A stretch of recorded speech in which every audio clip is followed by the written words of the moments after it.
The 6 to 7 Figure Show, episode 33. Let's hit it. Broadcasting from the Valley of the Sun outside Phoenix, Arizona. This is the 6 to 7 Figure Show. Tired of working so hard and having no time? Take your six-figure practice and turn it to a thriving seven-figure enterprise.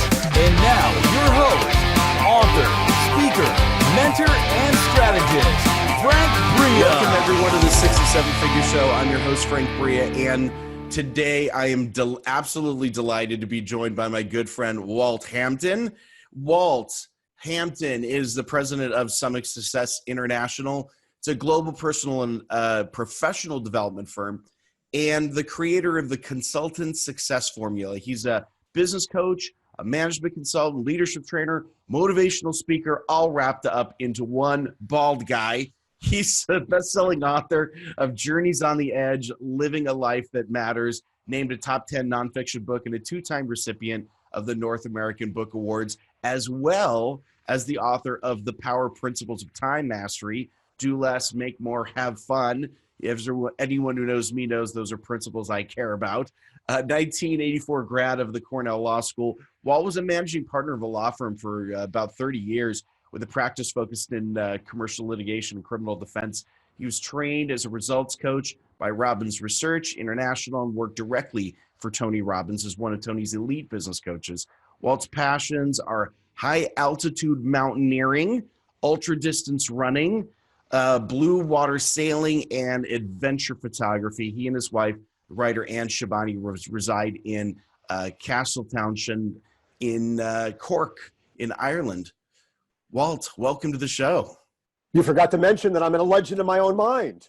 Well, I think that fits for most of us who are on. It's sort of a given. So nice to be here. Thank you for inviting me. Oh, yeah, my pleasure. Anytime is a good time to catch up. Walt, you mentioned consultants sort of as the name of one of the things that you're working with. Is that kind of the principal client for you these days? So my client avatar, to get into business speak, is a lawyer, advisor, wealth manager, chiropractor, physical therapist, usually a business professional who, like me, would like to get out of the time for money trade, to get out of the weeds of the service delivery thing and pivot into a business of her own or his own.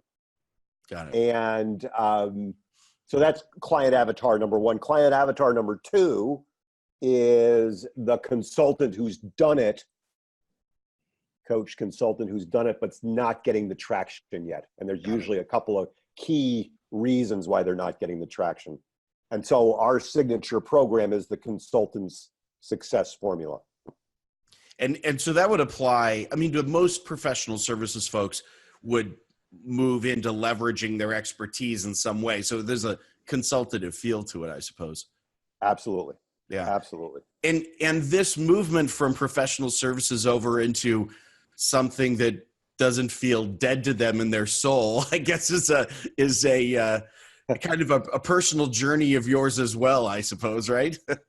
Well, so I was, as the intro says, a trial lawyer for some 30 years, and I was good at it, and I was successful at it, and I had all of the hallmarks of success that went with it, and I was dead inside. I was tired of the adversarial nature of the work, and I found that very wearing, and the discovery of coaching and consulting was very happenstance for me. And I realized I could take all of these skills and apply them for good.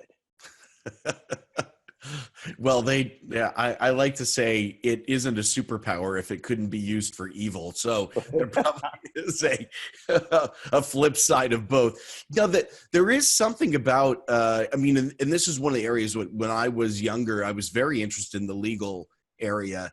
And as I look at it now, having been, as I've seen enough legal stuff in my life, thank you very much. It is incredibly adversarial, and that takes a lot of energy. I don't know where that energy would come from. it's not like I'm somebody who avoids conflict, but man, there's like a whole different level of energy that goes into being adversarial. And in trial work, it's uber adversarial, and it's all of the time. Yeah. And it's fascinating, and it's interesting. And, the skills one gets are amazing. You could put me out on a street corner and I could talk about anything forever. It wouldn't make sense, but I can talk about it. And thinking on my feet, problem solving on my feet, really fast processing, amazing skills. But the abrasiveness of it just wore me down. Yeah, sure. So how did you stumble into coaching? What was that journey? So my beautiful wife and business partner, Ann, who when we were first together a dozen years ago now, gave us as our first gift, Unleash the Power Within with Tony. And I said, I'm not going to drink that Kool-Aid. And she dragged me, and I went and I drank the Kool-Aid. And I remember, 3-day program. We know 3-day program, there's an upsell. Day 2, there was an upsell for Tony's Mastery University 2-year program, $1 bazillion that we didn't have at the time. And I'm talking Ann into why we should do Mastery University, which we did. And it was life-changing. And along the way, I met some of Tony's trainers, and I shared some of my discontent. And they said, well, you should become a coach.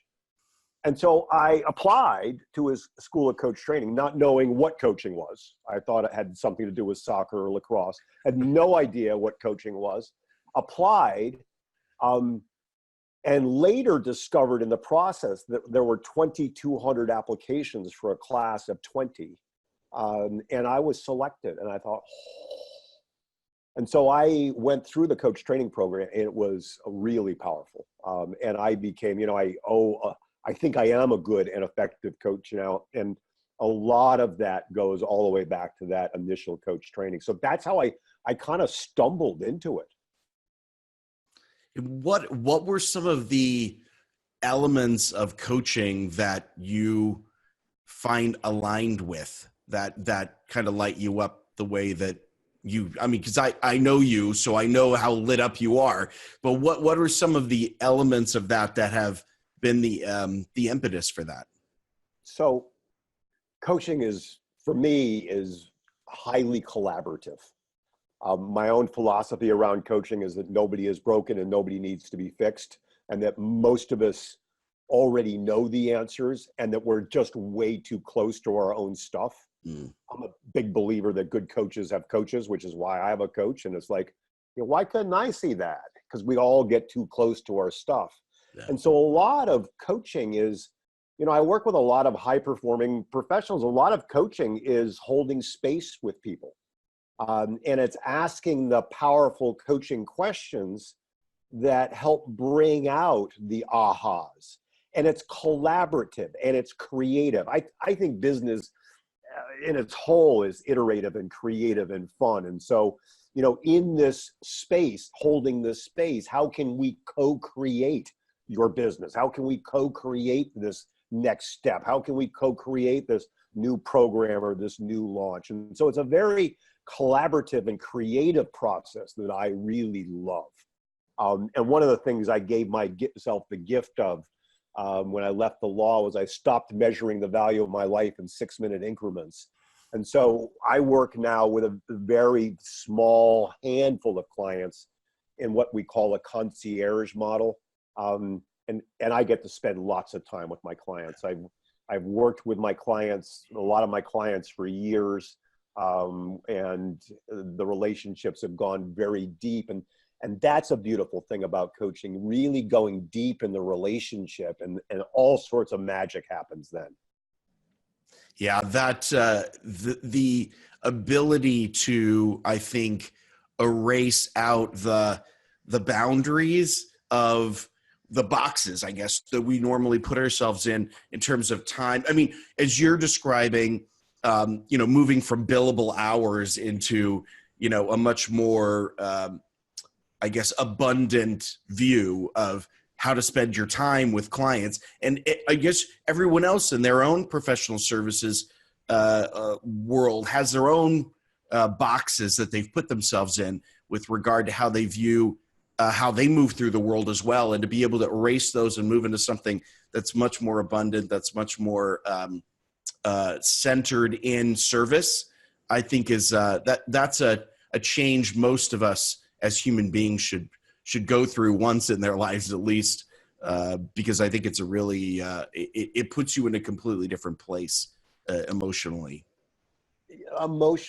creatively, spatially, energetically. It just allows you not to be a slave to something artificial from the start, but to really engage the relationship and do the deep work that so few of us have so few opportunities to actually do. So right. I agree. Yeah.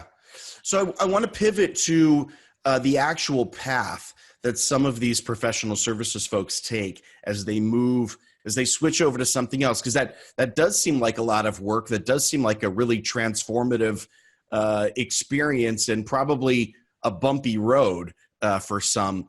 How do you help, what's that process or that offer or that program for you look like that helps someone move from a professional services career into something more meaningful or, that they actually want to do their life's work?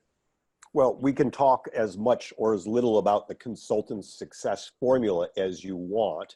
But the whole thing really starts, the beginning of the journey starts with the algebraic equation, I help X do Y. The bad news is no one wants to hire a consultant. No one wants to hire a coach any more than you want to hire a plumber or retain a dentist. We don't want that. What we want is a solution to a problem. And we want a solution to a very specific problem. And so the very first steps in the journey with the people that I serve is, so what's the problem you're going to solve and who are you going to solve it for? Yeah. And let's go really narrow on this, because a lot of business professionals, the ones, client avatar number 2, I don't understand why I'm starving and sitting under a bridge in a cardboard box eating kitty food.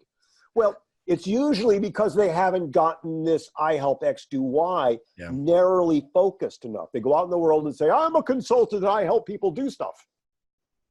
Well, that's a quick journey to a large credit line, because narrow is power. We do it as consumers. You have an audit by the IRS. You want an accountant who gets IRS audits.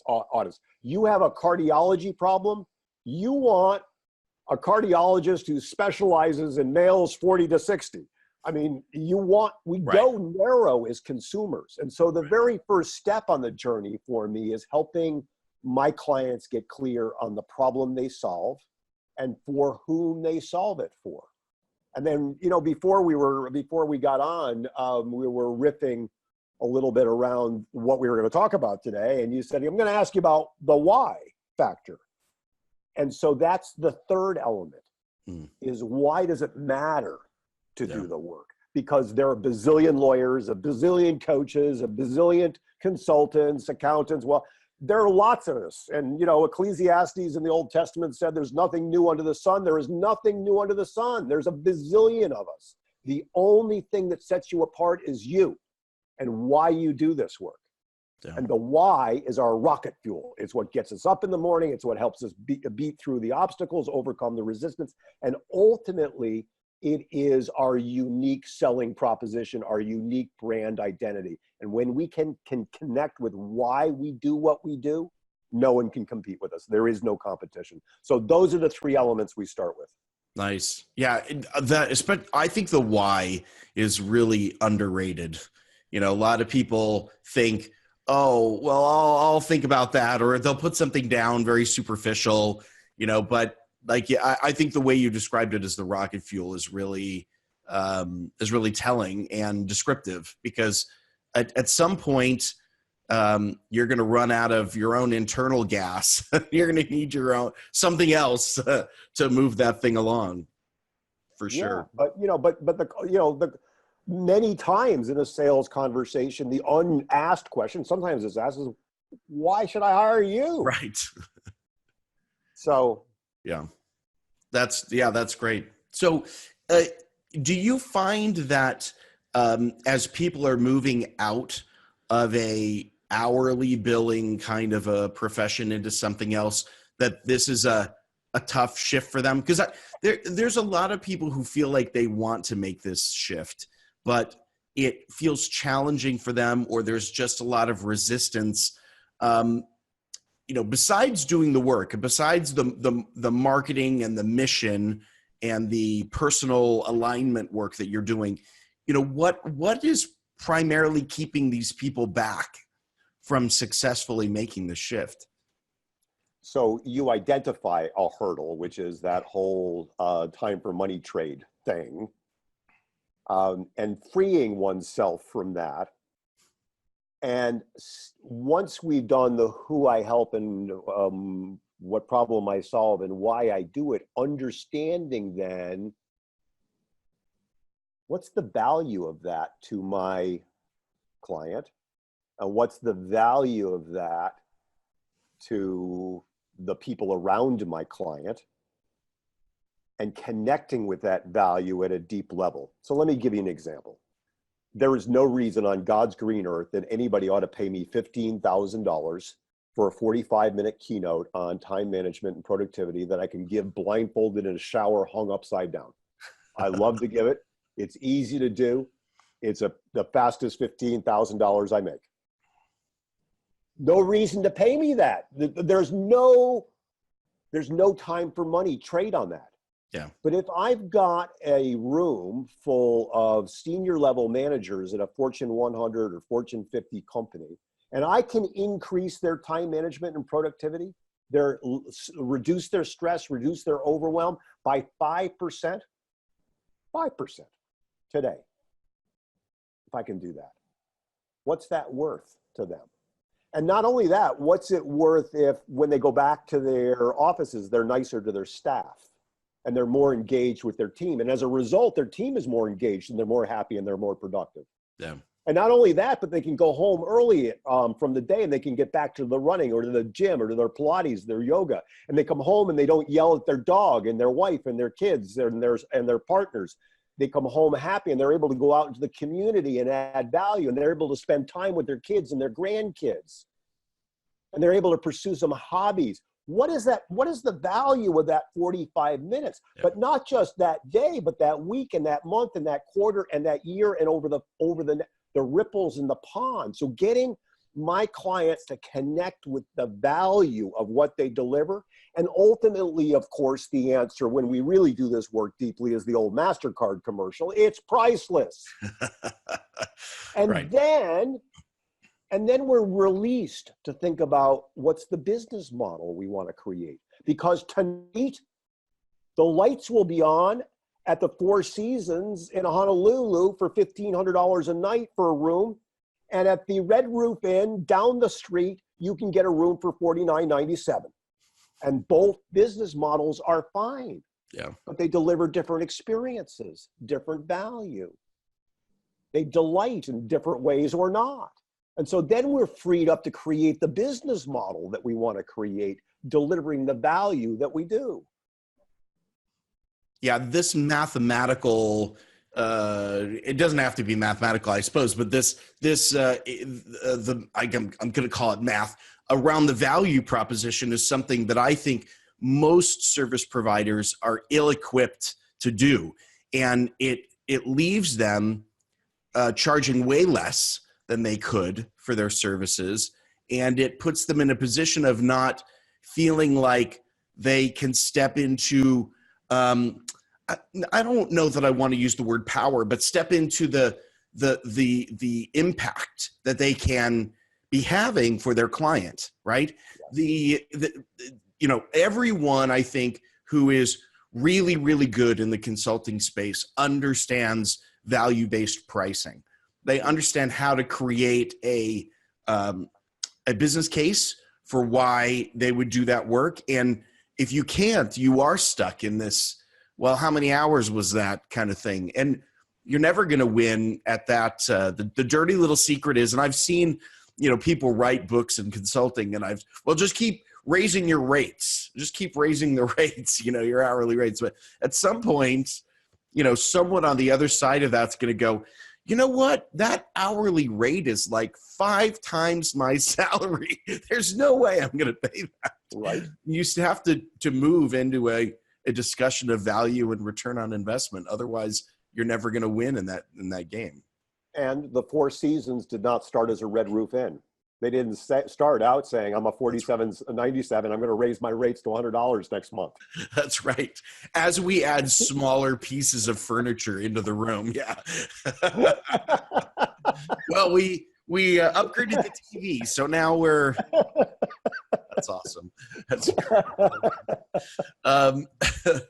so what one thing do you wish in your journey through building your own business, your own coaching practice, do you wish someone had told you up front that you've learned the lesson now, but man, it would have been way easier if someone had just given you the secret up front?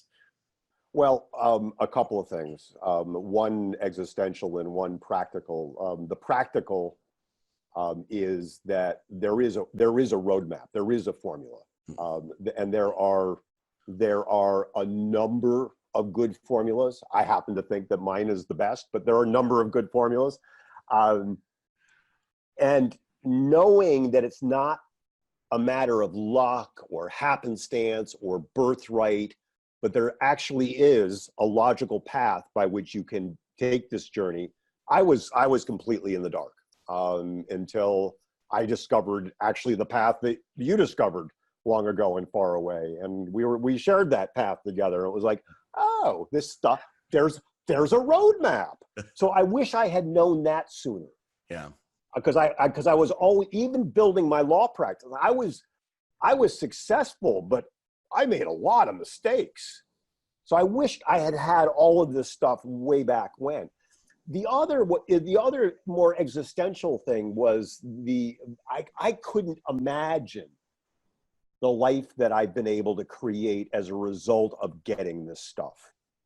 I mean, I work far less than I ever worked as a lawyer. I make far more than even the most successful of my Cornell Law School classmates. And I am able to travel and adventure all around the world and live in cool places and hang out on cool podcasts. And I wished I had known that it was possible. That, because we get very siloed, particularly as professionals. And we think, we're going to work our 30, 40, 50 years, retire to Florida, play golf and die. And that's life. I mean, there's a business model that a lot of us were raised with. Right. And I wish I had known that there was freedom, and there is. Yeah, that's something that I feel very passionate about as well. The idea that, the boxes that we, not to sound like an angry 19-year-old raging against the machine, but since the society has this formula for us, I think. And by the way, the formula isn't particularly successful. No. It's not a great path for a lot of people. And in fact, I think it does people a great disservice, because I think we tell young people as they head off into college, follow your passion, and it follows them almost immediately into a brick wall. And then we have to go, oh, we were kidding, go get a real job, and it does this very abrupt left turn on them and puts them in a place where they're basically starting over again. And in a lot of cases with a huge student loan debt that they have to spend the rest of their life paying off. It feels like the entire system is set up to not create the happiness that, we tell people, especially young kids, that they can dream and do whatever. It's I think that whole formula is broken. No question about it. As you were speaking, I was thinking about Sean Akers' book, The Happiness Advantage. And he said, the the paradigm is work hard, work long, work many years, get successful, and then you can be happy. He said it's 180 degrees different. It's completely back. It's get happy, and then you'll have the success that you dream of. And I wish I had known that too. Yeah, me too. That's something that hit me much later in life than I would have liked to have figured out. And I do think this paradigm of delayed gratification, like I think there are good skills that come in for, working for a long-term goal rather than just getting some short-term fix out of it. But I think we've taught people that they don't deserve what they want right now, that there's some bar they have to jump over to get it. And almost like we continue to move the goalposts on them and move it further and further out. It's really a very frustrating message. I think and it's not sustainable. The way we work is not working. Right. It's just the whole idea that the metric is work longer, harder, faster. The whole idea that somehow we're built like machines, that we're supposed to work 24/7, 365, that we're always on.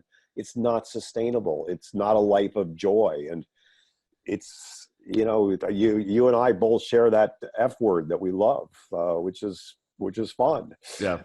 It ought to be fun. Yeah, absolutely.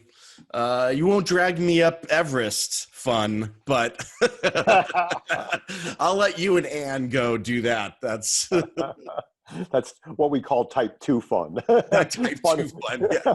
Fun in the telling, not fun in the doing. Right. That's funny.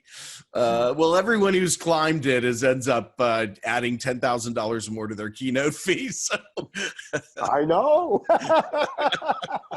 You know the business model well. I wasn't born yesterday.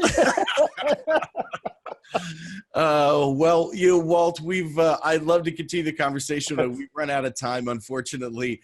I have a book on that. What's that? I have a book for that. Okay, that's right. Actually, I think I have it. I'll just have to go pull it off my shelf. But it's been great talking to you. You and I could talk forever, but I know you're busy. You got things to do as well. But before we go, for those people who would like to connect with you, find out more about the consultant formula that you work with, and maybe even find out how working with you what that looks like, where can they go to kick that conversation off? They can email me at walt@walthampton.com. Okay. Or they can go to my website at walthampton.com.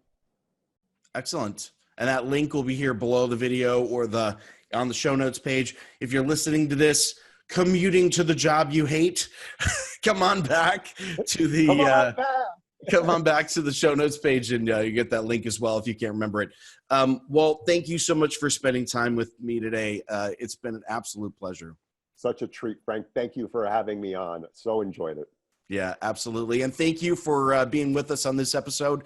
I really appreciate you taking the time. We know that you got a lot of things to do, and if you've chosen to spend time with us, we're honored that you made that choice and trust us in that. And with that, we will see you on the next episode. All right, thanks so much. Take care. Bye-bye.